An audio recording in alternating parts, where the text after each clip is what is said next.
어느 순간부터 무언가를 기대했다가 실망하는 일이 줄어들었습니다. 정확히 말하면 실망하지 않게 된 것이 아니라 기대 자체를 잘하지 않게 되었습니다. 처음에는 그것이 성숙이라 여겨졌습니다. 괜히 마음을 앞서 보내지 않으니 덜 흔들렸고 미리 설레지 않으니 상처받을 일도 줄었습니다. 이제 좀 어른이 되었구나. 스스로에게 그렇게 말해도 어색하지 않았습니다. 그런데 이상한 점이 하나 있었습니다. 기대하지 않게 된 만큼 기쁨도 거의 느껴지지 않았다는 사실입니다. 좋은 일이 생겨도 잠시 고개만 끄덕일 뿐 마음이 깊이 움직이지는 않았습니다. 기쁜 일은 조용히 지나갔고 괜찮은 날들은 서로 구별 없이 쌓여갔습니다. 어느 날 문득 이런 생각이 들었습니다. 나는 지금 편한 걸까? 아니면 아무렇지 않은 걸까? 둘은 비슷해 보이지만 마음속에서는 전혀 다른 상태라는 것을 그때 처음으로 느꼈습니다. 예전에는 무언가를 기다리는 시간이 있었습니다. 결과와 상관없이 기다린다는 사실만으로 하루의 결이 달라지던 때가 있었습니다. 그런데 이제는 기다리는 마음 자체가 사라졌습니다. 그래서 하루는 더 매끄러워졌지만 이상하리만큼 기억에 남지 않았습니다. 이쯤 되자 한 가지 질문이 마음을 떠나지 않았습니다. 기대하지 않게 된 이 마음은 나를 가볍게 만든 것일까요? 아니면 조용히 비워버린 것일까요? 사람들은 흔히 기대를 내려놓으면 편해진다고 말합니다. 하지만 아무도 그 다음의 마음에 대해서는 자세히 말해주지 않습니다. 정말로 가벼워지는 것인지 아니면 무게를 느낄 감각마저 사라지는 것인지 말입니다. 이 이야기는 그 구분을 서둘러 결론짓지 않기 위해 시작되었습니다. 기대하지 않게 된 마음이 어디까지는 평정이고 어디부터는 공허인지 천천히 그러나 끝까지 살펴보기 위해서입니다. 다사는 좋은 말은 흘려보내지 말고 적어두라고 했습니다. 구독은 이 마루에 책갈피를 하나 꽂아두는 일이라 오늘 말씀에 한 번 더 머물고 싶으시다면 그 뜻을 남기는 작은 표시입니다. 오늘의 이야기 시작하겠습니다. 언제부터였을까요? 마음이 앞서 나가지 않게 된 것이 말입니다. 생각해보면 작은 일들부터였습니다. 누군가의 답장을 기다리다가 문득 오지 않아도 괜찮다는 생각이 든 순간이 있었습니다. 그 전까지는 메시지를 보낸 후 휴대폰을 자주 들여다보곤 했는데 어느 날부터는 그러지 않게 되었습니다. 답장이 빨리 와야 할 이유를 찾지 못하겠더군요. 처음에는 이런 변화를 대수롭지 않게 여겼습니다. 나이가 들어 급하지 않게 된 것이라고, 마음이 여유로워진 것이라고 생각했습니다. 실제로 그런 면도 있었을 것입니다. 답장을 재촉하지 않으니 상대방도 편해했고 저 역시 휴대폰에 얽매이지 않아 좋았습니다. 하지만 그것만으로는 설명할 수 없는 일들이 계속 일어났습니다. 좋아하던 식당에 가도 특별한 메뉴를 기대하지 않게 되었고 새로 나온 영화를 보러 가도 미리 감상평을 상상하지 않게 되었습니다. 심지어 여행을 계획할 때도 이곳에서 무엇을 할까 보다는 별일 없이 지내다 오자는 생각이 앞섰습니다. 예전의 저라면 이런 상태를 이해하지 못했을 것입니다. 기대야말로 삶을 움직이는 동력이 아닌가? 무언가를 바라고 상상하는 것이야말로 인간다운 일이 아닌가 생각했을 테니까요. 그런데 지금은 그런 생각들이 오히려 낡은 옷처럼 느껴졌습니다. 문득 정약용 선생이 물의 흐름에 대해 쓴 글이 떠올랐습니다. 물은 높은 곳에서 낮은 곳으로 흐르되 억지로 흐르지 않는다는 그 말씀이요. 마음 역시 그런 것일지도 모르겠다는 생각이 들었습니다. 억지로 무언가를 바라지 않아도 자연스럽게 흘러가는 대로 두어도 괜찮다는 건 말입니다. 그런 생각을 하고 나니 마음이 한결 편해졌습니다. 기대하지 않는 것이 잘못된 일이 아니라 어쩌면 자연스러운 변화일 수도 있겠다는 안도감이 들었습니다. 기대를 내려놓는 것은 하루아침에 이루어지지 않았습니다. 마치 옷을 한 겹씩 벗어내듯 오랜 시간에 걸쳐 서서히 일어난 일이었습니다. 가장 먼저 배운 것은 될 대로 되라는 마음이었습니다. 계획했던 일이 틀어져도 크게 개의치 않게 되었고 예상했던 결과와 다른 일이 벌어져도 금세 받아들이게 되었습니다. 사람들은 이런 변화를 보고 제가 성숙해졌다고 말했습니다. 저 역시 그렇게 생각했습니다. 두 번째로 배운 것은 미리 상상하지 않는 법이었습니다. 좋은 일이 예정되어 있어도 그것이 어떨지 미리 그려보지 않았고 걱정스러운 일이 있어도 최악의 시나리오를 상상하지 않았습니다. 현재에만 집중하라는 조언들이 이런 마음가짐을 뒷받침해 주었습니다. 어떤 날은 이런 변화가 신기했습니다. 예전에 저는 내일 비가 온다는 일기예보만 들어도 하루 종일 우울해했는데 이제는 그때 가서 우산을 쓰면 되지 하고 말았습니다. 친구와의 약속이 취소되어도 다음에 만나면 되지 하고 넘어갔습니다. 마음이 미래로 달려가지 않으니 현재가 더 또렷하게 보였습니다. 하지만 가끔은 이런 상태가 어색하기도 했습니다. 특히 다른 사람들과 이야기할 때 그랬습니다.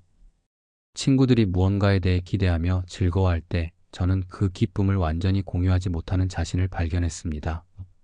그들의 설렘이 부럽기도 했고 동시에 그들이 실망할까봐 걱정되기도 했습니다. 세 번째로 배운 것은 다른 사람의 반응을 예측하지 않는 법이었습니다. 무언가를 말하기 전에 상대방이 어떻게 받아들일지 미리 계산하지 않게 되었고 선물을 할 때도 그것이 마음에 들지 모른다는 걱정보다는 그냥 주고 싶어서 주는 마음이 앞섰습니다.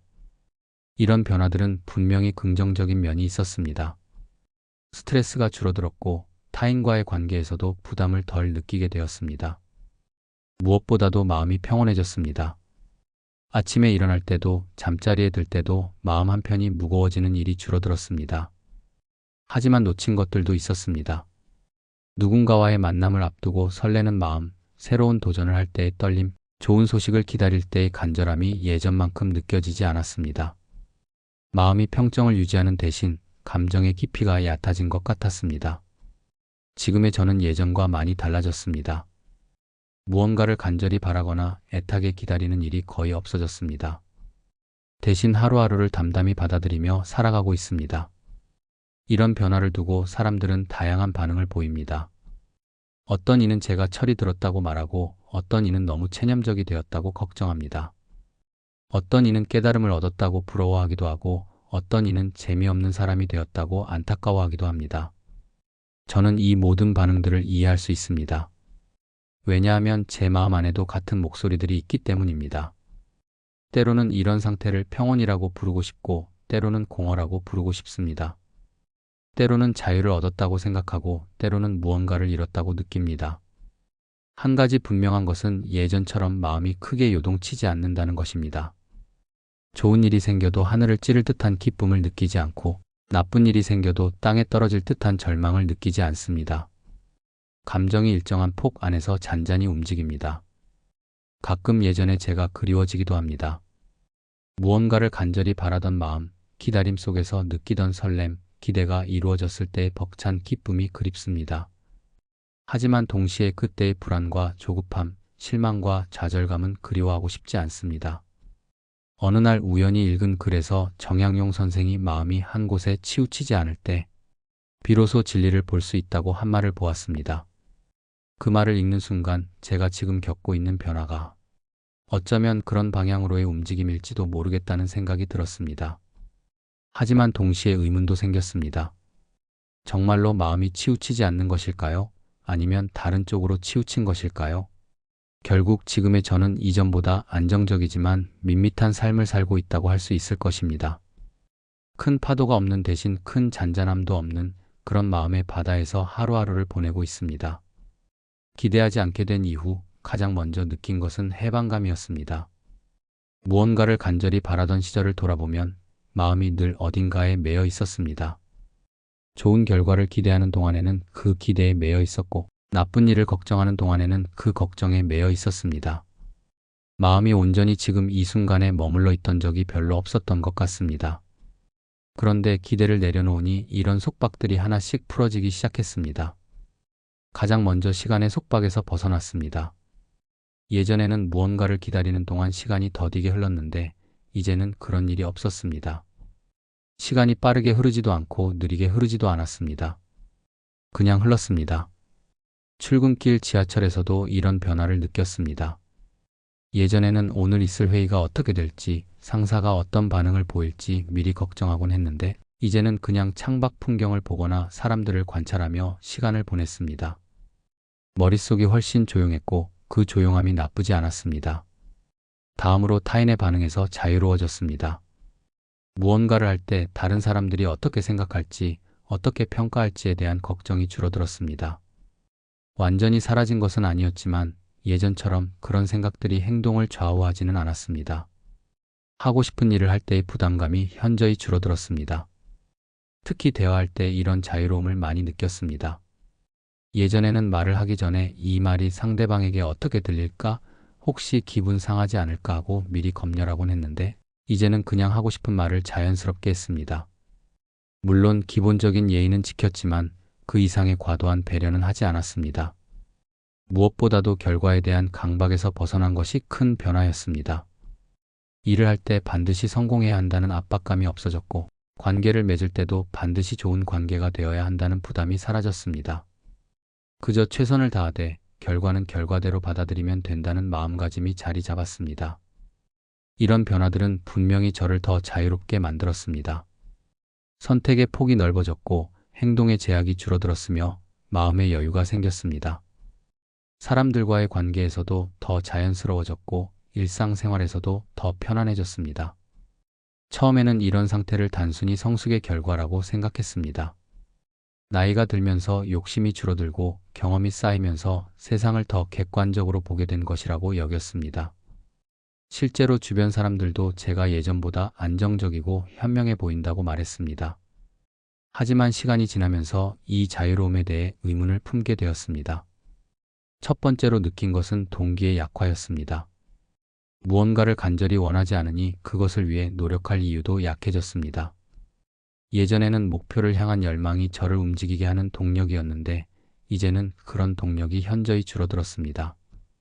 일을 하긴 하지만 예전만큼의 절실함이 없었고 무언가를 이루긴 하지만 그 과정에서 느끼는 생동감이 부족했습니다.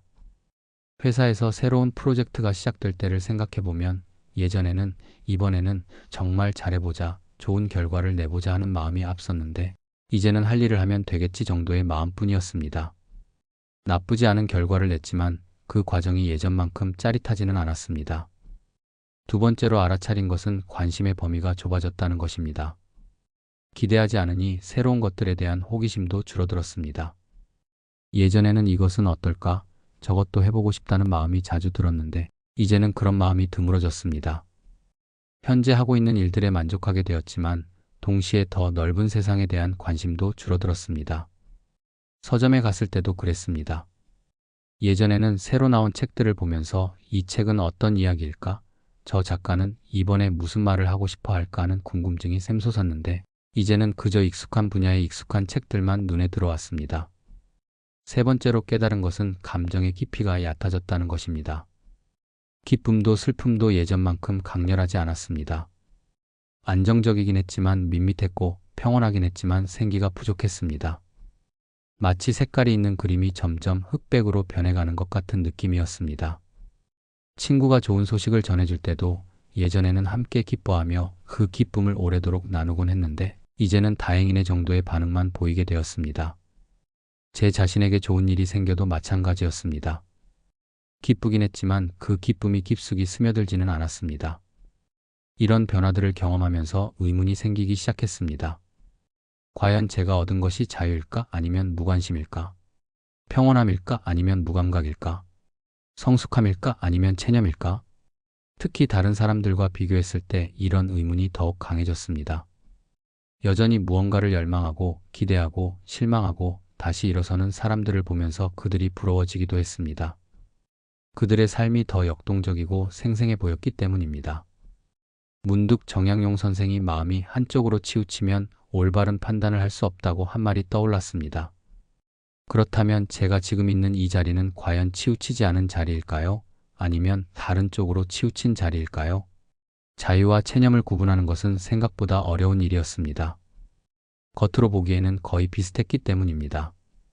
둘 다 무언가에 매달리지 않는 상태이고 둘 다 결과에 연연하지 않는 태도이며 둘 다 평온함을 유지하는 마음가짐이었습니다. 하지만 그 내면을 들여다보면 근본적인 차이가 있었습니다. 자유는 선택의 결과였습니다. 여러 가능성을 검토해보고 그 중에서 기대하지 않는 것을 능동적으로 선택한 상태였습니다. 반면에 체념은 포기의 결과였습니다. 더 이상 시도해봐야 소용없다고 판단하고 그래서 기대를 접어버린 상태였습니다. 가장 중요한 차이는 에너지의 방향이었습니다. 자유로운 마음에서는 에너지가 현재와 미래를 향해 흘렀습니다. 기대하지 않지만 행동하고 바라지 않지만 노력했습니다. 체념한 마음에서는 에너지가 과거를 향해 흘렀습니다. 예전의 실패와 좌절을 되짚으며 그것이 앞으로도 반복될 것이라고 가정했습니다. 이런 기준으로 제 마음을 살펴보니 복잡한 양상이 드러났습니다. 어떤 영역에서는 자유로운 마음에 가까웠고 어떤 영역에서는 체념에 가까웠습니다. 일에 대해서는 비교적 자유로웠지만 인간관계에 대해서는 체념적인 면이 있었습니다. 새로운 도전에 대해서는 열려 있었지만 과거의 꿈들에 대해서는 닫혀 있었습니다. 특히 혼란스러운 것은 같은 상황에서도 때에 따라 다른 마음이 든다는 것이었습니다. 어떤 날에는 기대하지 않는 것이 지혜로운 선택처럼 느껴졌고 어떤 날에는 그것이 삶에 대한 포기처럼 여겨졌습니다. 어떤 순간에는 평온함이 감사했고 어떤 순간에는 그 평온함이 공허하게 느껴졌습니다. 어제는 친구와 함께 카페에 앉아 있는데 그 친구가 새로운 취미를 시작하겠다며 신나게 이야기하는 모습을 보았습니다. 그 순간 저는 두 가지 상반된 감정을 동시에 느꼈습니다. 한편으로는 굳이 그렇게까지 해야 하나 하는 생각이 들었고 다른 한편으로는 그런 열정이 부러웠습니다. 결국 깨달은 것은 자유와 체념이 완전히 분리된 상태가 아니라는 것이었습니다. 둘 사이에는 미묘한 스펙트럼이 있었고 저는 그 스펙트럼 위에 어딘가에서 계속 움직이고 있었습니다. 중요한 것은 그 움직임을 의식하는 것이었습니다. 제가 지금 자유로운 쪽으로 기울어져 있는지 체념하는 쪽으로 기울어져 있는지를 알아차리는 것이었습니다. 그리고 필요하다면 그 방향을 조정하는 것이었습니다. 하지만 여전히 하나의 큰 질문이 남아 있었습니다. 과연 기대하지 않는 마음이 가벼워진 것인지 아니면 무언가 중요한 것이 빠져나간 것인지에 대한 질문이었습니다. 이 질문에 답하기 위해서는 가벼움이라는 것의 정체를 더 자세히 들여다봐야 할 것 같았습니다. 마음이 가벼워졌다는 말을 처음 했을 때 저는 그것이 순전히 좋은 일이라고 생각했습니다. 무거운 것보다는 가벼운 것이 낫고 복잡한 것보다는 단순한 것이 좋으며 얽매인 것보다는 자유로운 것이 바람직하다는 생각이 당연하게 느껴졌습니다. 세상에는 가벼움을 칭찬하는 말들이 넘쳐났습니다. 가벼운 마음, 가벼운 발걸음, 가벼운 웃음. 모두 긍정적인 뉘앙스를 담고 있었습니다. 기대를 내려놓은 후 제 마음은 확실히 가벼워졌습니다. 아침에 일어날 때 어깨를 짓누르던 무언가가 사라졌고 하루를 보내는 동안 마음 한편을 차지하고 있던 무게감들이 없어졌습니다. 걸음도 가벼워졌고 숨도 편해졌으며 잠도 깊게 들 수 있게 되었습니다. 사람들도 이런 변화를 좋게 보았습니다.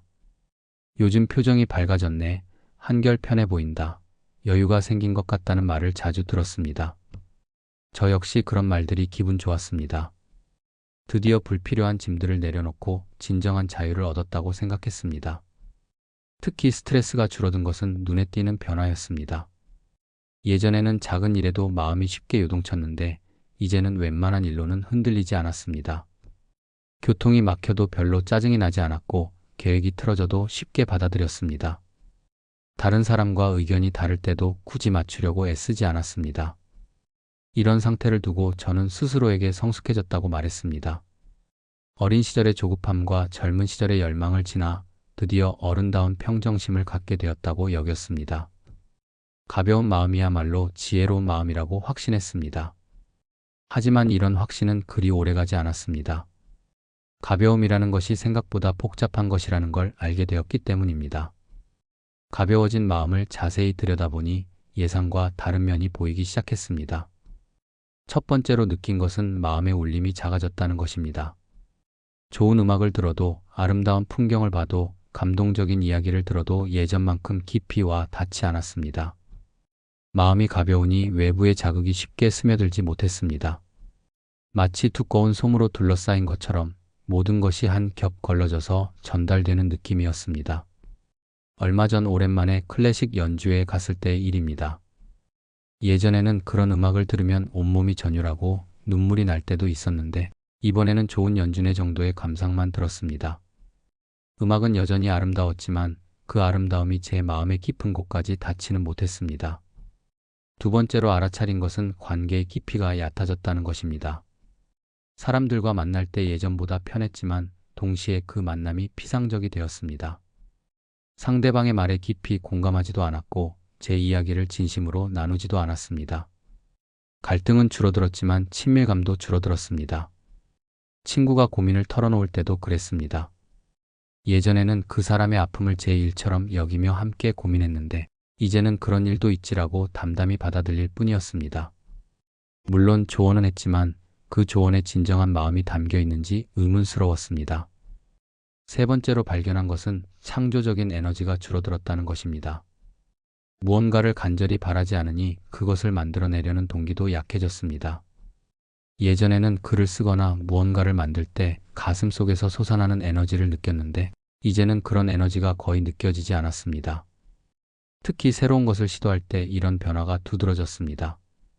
예전에는 이번에는 정말 멋진 걸 만들어 보자는 열망이 있었는데 이제는 적당히 괜찮게 하면 되겠지 정도의 마음뿐이었습니다. 결과물의 질이 크게 떨어진 것은 아니었지만 그 과정에서 느끼는 즐거움이 현저히 줄어들었습니다. 이런 변화들을 경험하면서 문득 의문이 들었습니다. 제가 얻은 가벼움이 과연 진짜 가벼움일까? 아니면 무언가가 빠져나간 자리의 공허함일까? 정약용 선생이 마음의 무게는 그것이 담고 있는 내용에 달려 있다고 한 말이 떠올랐습니다. 좋은 것을 담고 있으면 무거워도 가치가 있고 나쁜 것을 담고 있으면 가벼워도 의미가 없다는 뜻으로 이해했습니다. 그렇다면 지금 제 마음은 과연 무엇을 담고 있을까요? 가벼움에는 두 종류가 있다는 걸 깨달았습니다. 하나는 무거운 짐을 내려놓아서 얻는 진짜 가벼움이고 다른 하나는 소중한 것까지 함께 잃어버려서 생기는 가짜 가벼움이었습니다. 겉으로는 비슷해 보였지만 그 본질은 완전히 달랐습니다. 진짜 가벼움은 선택적이었습니다. 불필요한 걱정, 헛된 기대, 쓸데없는 집착은 버리되 소중한 꿈, 깊은 감정, 진정한 열망은 그대로 간직하는 것이었습니다. 마치 여행을 떠날 때 필요 없는 짐은 빼고 꼭 필요한 것만 챙기는 것처럼 마음도 그렇게 정리하는 것이었습니다. 반면 가짜 가벼움은 무차별적이었습니다. 좋은 것도 나쁜 것도 가리지 않고 모두 비워내는 것이었습니다. 걱정과 함께 기대도 사라지고 집착과 함께 열정도 없어지며 불안과 함께 설렘도 소거되는 것이었습니다. 저는 제가 어느 쪽에 더 가까운지 솔직히 판단해 보았습니다. 부끄럽게도 후자에 더 가까웠습니다. 기대를 내려놓으면서 희망도 함께 버렸고 집착을 줄이면서 열정도 함께 잃었습니다. 마음이 편해진 대신 마음이 메말라진 것 같았습니다. 이런 깨달음은 충격적이었습니다. 그동안 제가 성취했다고 생각한 평온함이 사실은 무력함에 가까웠고 얻었다고 여긴 자유로움이 실제로는 무관심에 가까웠다는 것을 알게 되었기 때문입니다. 정약용 선생의 중용 사상이 새롭게 다가왔습니다. 중용이란 단순히 중간 지점에 머무는 것이 아니라 상황에 따라 적절한 정도를 찾는 것이라는 가르침 말입니다. 감정도 마찬가지였습니다. 무조건 줄이는 것이 아니라 필요할 때는 깊이 느끼고 필요 없을 때는 담담히 흘려보내는 것이 진정한 균형이었습니다. 그렇다면 저는 어떻게 해야 할까요? 다시 예전처럼 무언가를 간절히 바라고 기대해야 할까요? 아니면 지금 상태를 유지하되 조금씩 조정해 나가야 할까요? 며칠 동안 이런 생각을 하던 중 한 가지 깨달음을 얻었습니다. 가벼움과 무거움이 꼭 반대되는 것은 아니라는 것이었습니다. 진정한 가벼움은 필요한 무게를 감당할 수 있는 힘에서 나온다는 것, 그리고 그런 힘이 있을 때야 비로소 무게를 선택할 수 있다는 것을 알았습니다. 새가 하늘을 날 수 있는 것은 몸이 가볍기 때문이기도 하지만 동시에 날개에 힘이 있기 때문이기도 합니다. 만약 몸만 가볍고 날개에 힘이 없다면 바람에 흔들리는 깃털에 불과할 것입니다. 제 마음도 마찬가지였습니다. 단순히 가벼운 것만으로는 충분하지 않았습니다. 필요할 때 무게를 감당할 수 있는 힘, 그리고 그 무게를 의미 있게 만들 수 있는 깊이가 필요했습니다. 그런데 과연 어떤 것이 감당할 만한 무게이고 어떤 것이 불필요한 짐일까요? 그리고 어떻게 하면 그 둘을 구분할 수 있을까요? 이 질문에 답하기 위해서는 제 일상을 더 자세히 들여다봐야 할 것 같았습니다. 오늘도 예외 없이 평범한 하루가 시작되었습니다. 알람이 울리기 전에 저절로 눈이 떠지는 것이 요즘의 습관입니다. 예전에는 아침마다 오늘은 뭘 하지, 무슨 일이 생길까 하는 생각으로 머리가 복잡했는데 이제는 그런 생각들이 거의 들지 않습니다. 그냥 눈을 뜨고 몸을 일으키고 하루를 받아들일 준비를 합니다. 창밖을 보니 가을비가 조용히 내리고 있었습니다. 예전 같았으면 우산을 챙겨야지, 길이 막히겠네, 기분이 우울해지려나 같은 생각들이 연달아 떠올랐을 텐데 지금은 그냥 비가 내린다는 사실 자체만 받아들입니다. 좋지도 나쁘지도 않은 그저 주어진 하루의 조건일 뿐입니다. 정약용 선생이 아침 이슬을 보며 하루의 날씨를 예측하지 말고 그 이슬 자체의 아름다움을 보라고 하신 말씀이 문득 떠올랐습니다. 저는 이제 비를 내일의 걱정거리가 아닌 오늘의 현실로 받아들이고 있는 것 같습니다. 세수를 하고 옷을 갈아입는 동안에도 마음은 고요했습니다.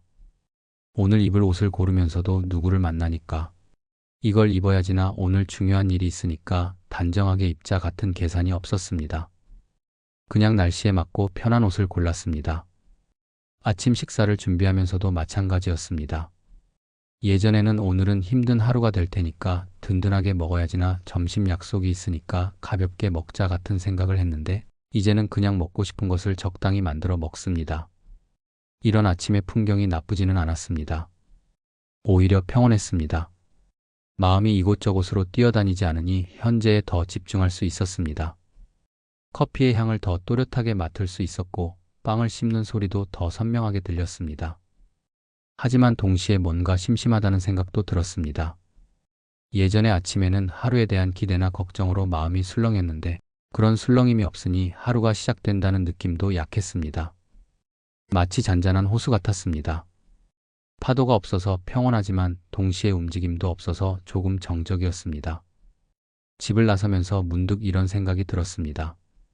과연 이런 아침이 좋은 것일까? 아니면 뭔가 부족한 것일까? 출근길 지하철 안에서 사람들을 관찰하는 것이 요즘의 새로운 습관입니다. 예전에는 지하철을 타면서도 늘 무언가를 기대하거나 걱정했습니다.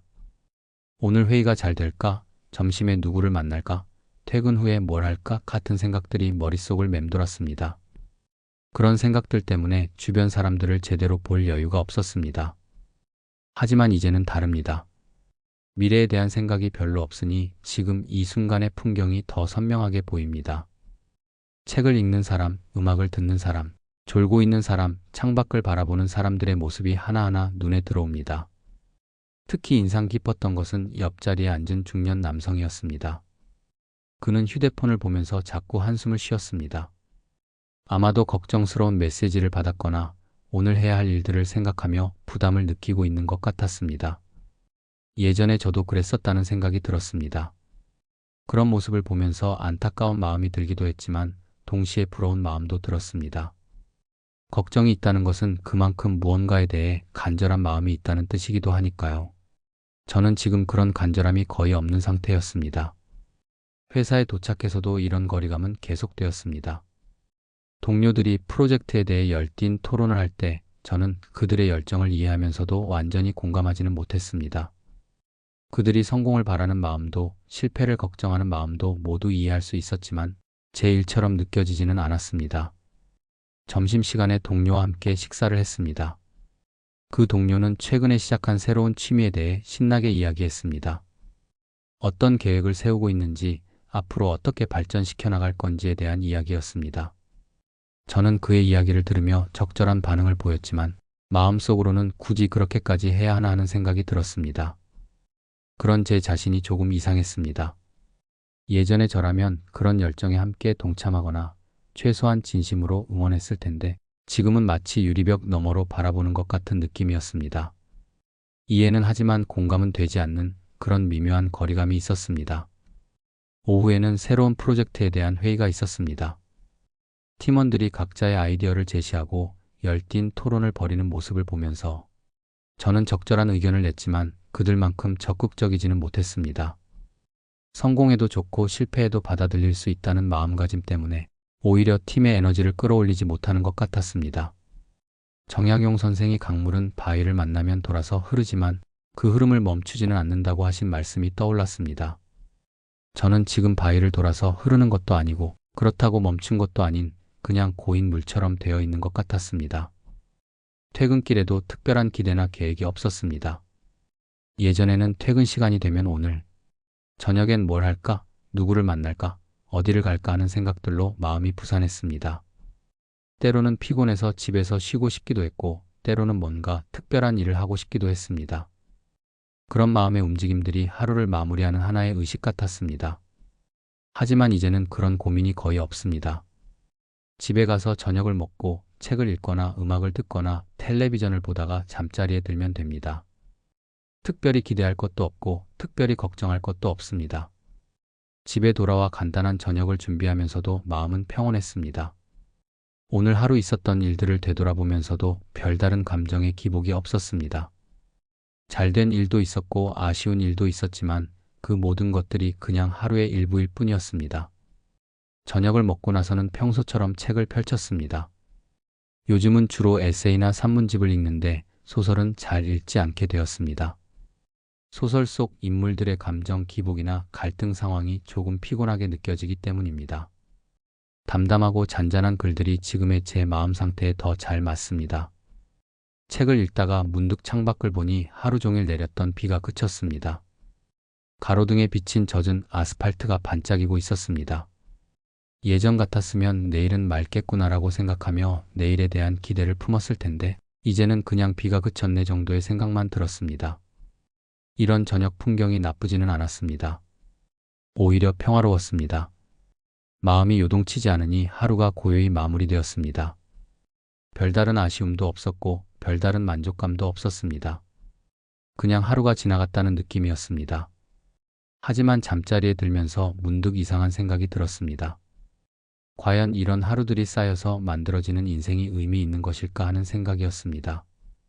고요하고 평온하지만 동시에 무언가 생동감이 부족한 것 같았습니다. 정약용 선생이 고인 물은 썩지만 흐르는 물은 늘 맑다고 하신 말씀이 떠올랐습니다. 제 마음이 지금 고인 물 상태는 아닐까 하는 생각이 들었습니다.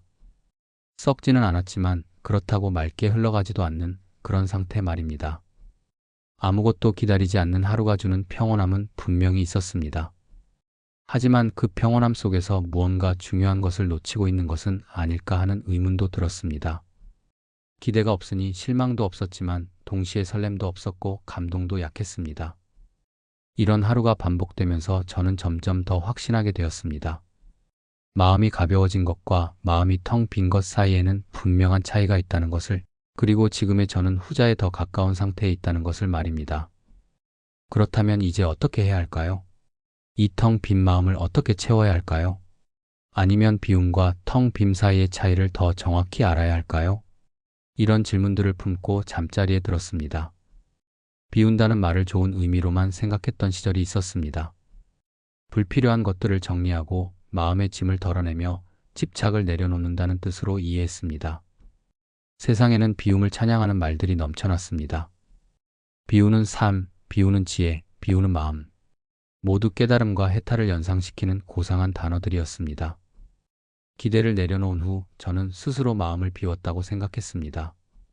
쓸데없는 욕심을 버렸고 헛된 망상을 걷어냈으며 불안과 조급함을 내려놓았다고 여겼습니다. 그런 제 자신이 자랑스럽기도 했습니다. 드디어 현명한 사람이 되었다고, 세상의 이치를 깨달았다고 생각했습니다. 하지만 시간이 지나면서 이상한 점을 발견했습니다. 분명히 무언가를 비웠는데 그 자리에 다른 무언가가 채워지지 않았다는 것이었습니다.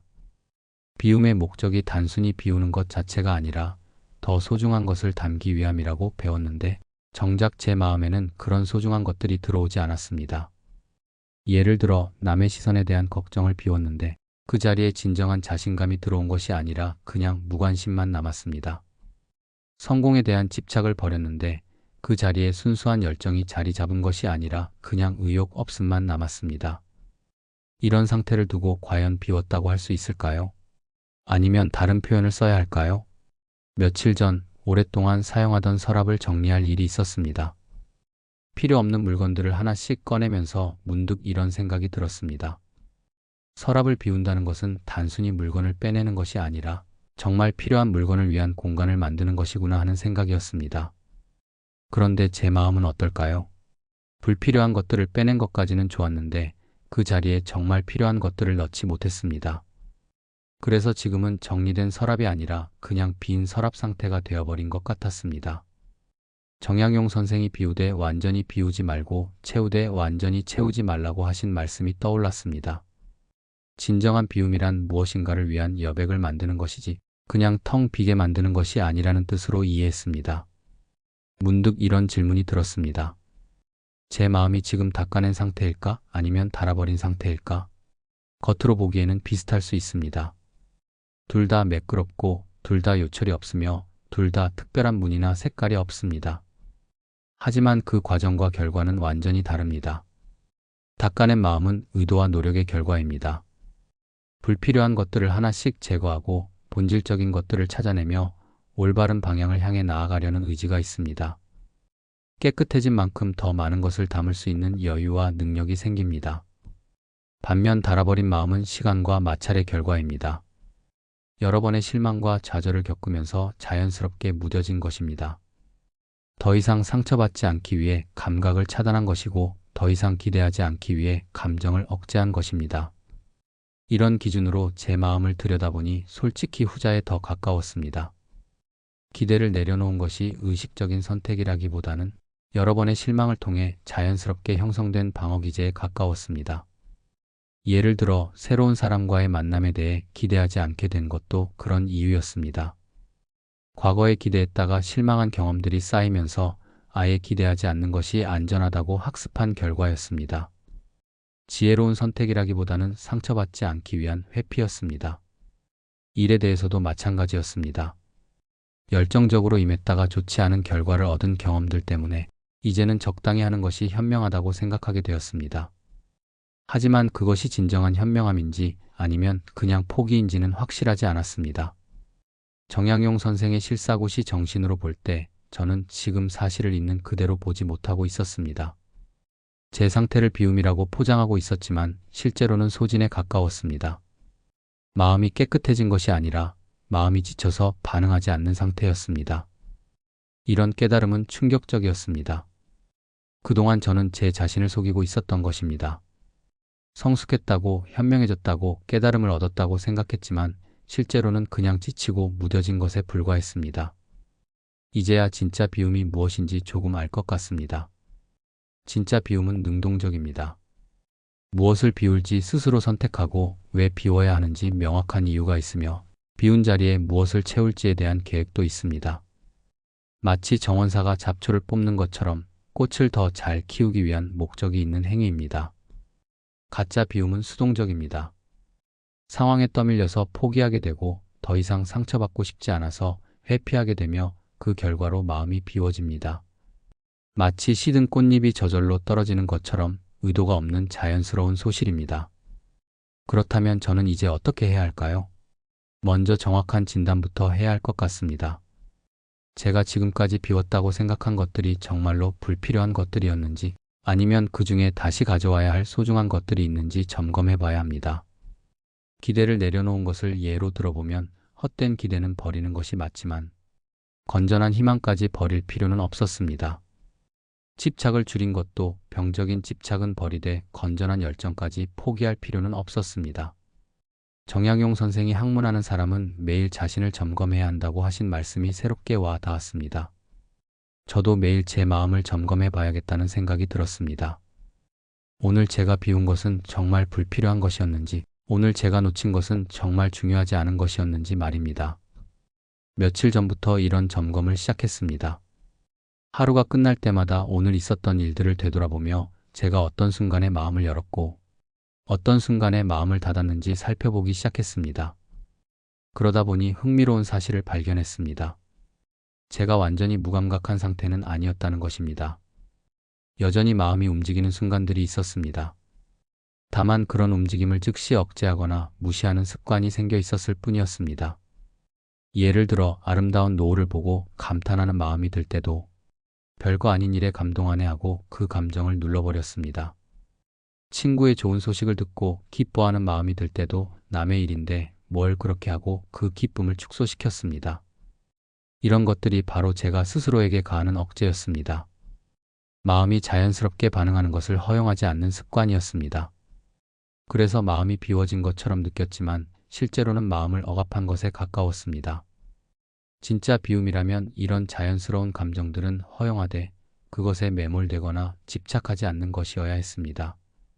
아름다운 것을 보면 아름답다고 느끼되 그 감정에 사로잡히지 않고 기쁜 일이 있으면 기뻐하되 그 기쁨이 영원하기를 바라지 않는 것이어야 했습니다.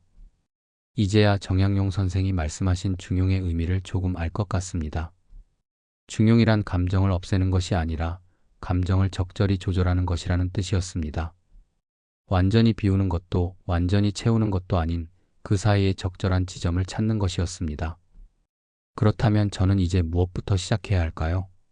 우선 억제했던 자연스러운 감정들을 다시 허용하는 것부터 시작해야 할 것 같습니다. 하지만 예전처럼 그 감정들에 휘둘리지 않도록 주의하면서 말입니다. 쉽지 않은 일이겠지만 시도해 볼 만한 가치는 있을 것 같습니다. 지금까지의 여정을 돌아보니 저는 한 가지 큰 착각을 하고 있었습니다.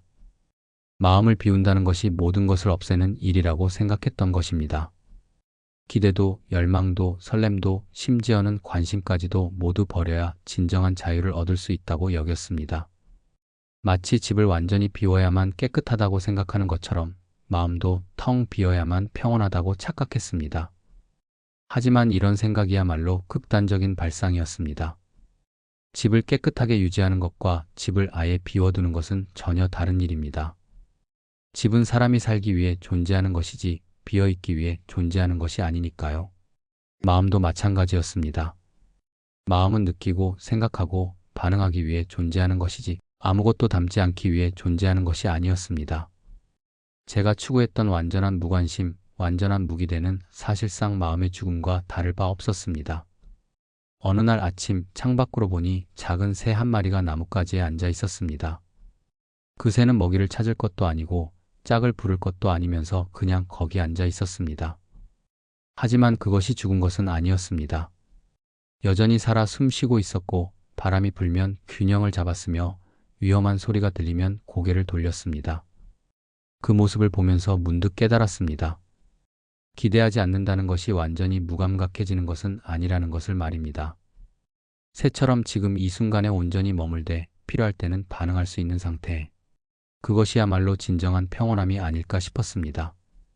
정약용 선생이 나무는 열매를 맺기 위해 기대하지 않지만 그렇다고 뿌리 내리기를 포기하지도 않는다고 하신 말씀이 떠올랐습니다. 자연은 기대하지 않되 준비는 한다는 그런 지혜로운 자세를 보여준다는 뜻으로 이해했습니다.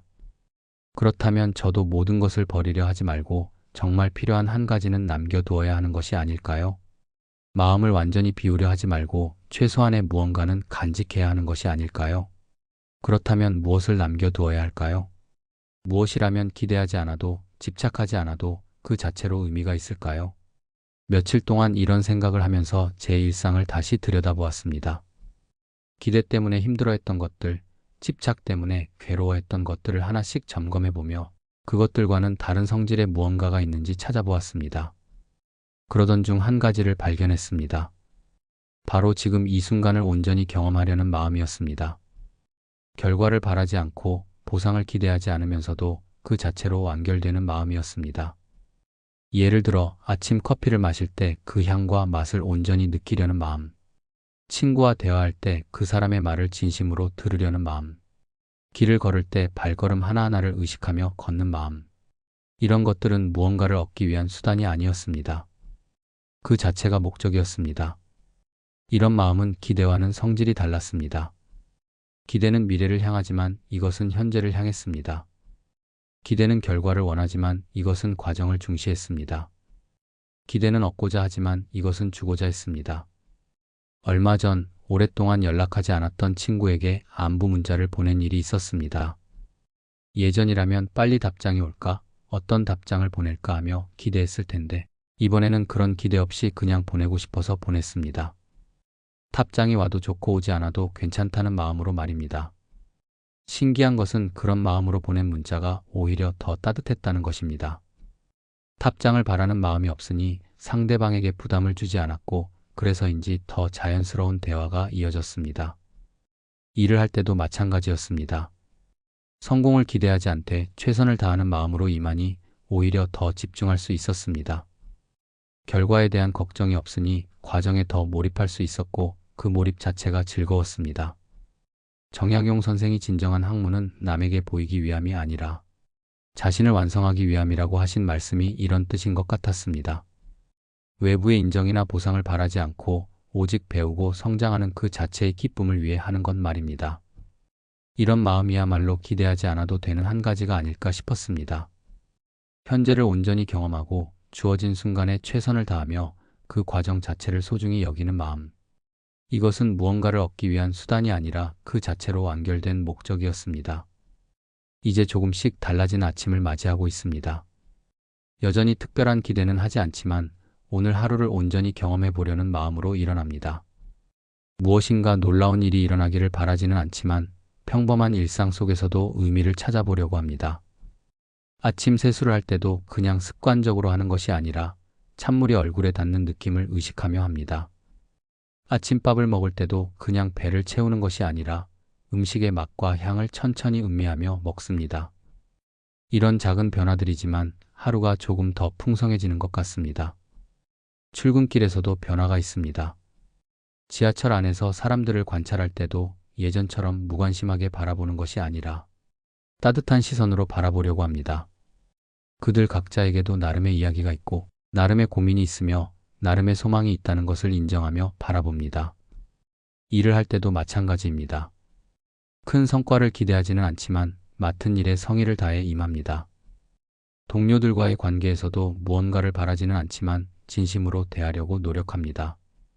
그러다 보니 자연스럽게 관계가 좋아지고 일의 질도 높아지는 것 같습니다. 물론 아직도 때때로 옛날 습관이 고개를 들 때가 있습니다. 무언가를 기대하고 싶어지거나 결과에 집착하고 싶어질 때가 있습니다. 하지만 예전처럼 그런 마음을 완전히 억누르려 하지는 않습니다. 대신 그런 마음이 든다는 것을 알아차리고 천천히 현재로 돌아오려고 합니다. 어제 저녁에는 오랜만에 산책을 했습니다. 목적지도 없었고 특별히 보고 싶은 것도 없었지만 그냥 걷고 싶어서 걸었습니다. 가로등 불빛, 지나가는 사람들, 바람 소리, 자동차 소리까지도 모두 하나의 풍경으로 받아들이며 걸었습니다. 그 순간만큼은 마음이 정말 평온했습니다. 무언가를 바라지도 않았고 무언가를 걱정하지도 않았으며 그저 지금 이 순간에만 온전히 머물러 있었습니다. 이것이야말로 진정한 평온함이구나 하는 생각이 들었습니다. 정약용 선생이 작은 깨달음도 매일 쌓이면 큰 지혜가 된다고 하신 말씀처럼 저도 이런 작은 변화들을 하나씩 쌓아가려고 합니다. 극적인 변화를 기대하지 않되 조금씩 나아지는 것에 만족하며 살아가려고 합니다. 기대하지 않는 마음이 가벼운 것인지 텅 빈 것인지에 대한 질문은 아직도 완전한 답을 찾지 못했습니다. 하지만 이제는 그 답을 서둘러 찾으려 하지 않습니다.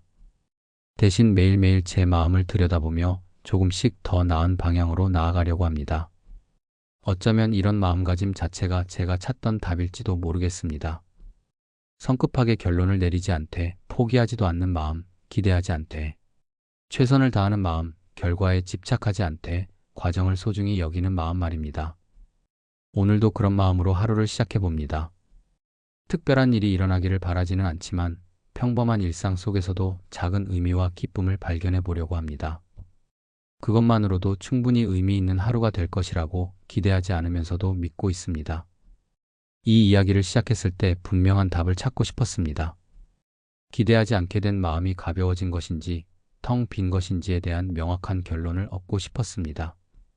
흙과 백처럼 분명한 구분을 짓고 그에 따라 제 앞으로의 방향을 정하고 싶었습니다. 하지만 이야기를 하면서 깨달은 것은 이런 질문에는 애초에 정답이 없다는 것이었습니다. 마음이라는 것이 워낙 복잡하고 미묘해서 단순한 이분법으로 나눌 수 있는 성질의 것이 아니었습니다. 정약용 선생님께서 평생에 걸쳐 실사구시의 정신을 추구하신 것도 책 속의 추상적인 답보다는 현실 속의 구체적인 경험을 통해 진리를 찾으려 하셨기 때문이 아닐까 싶습니다. 저 역시 이 글을 쓰면서 제 경험을 하나하나 들여다보며 그 안에서 작은 깨달음들을 찾아갔습니다.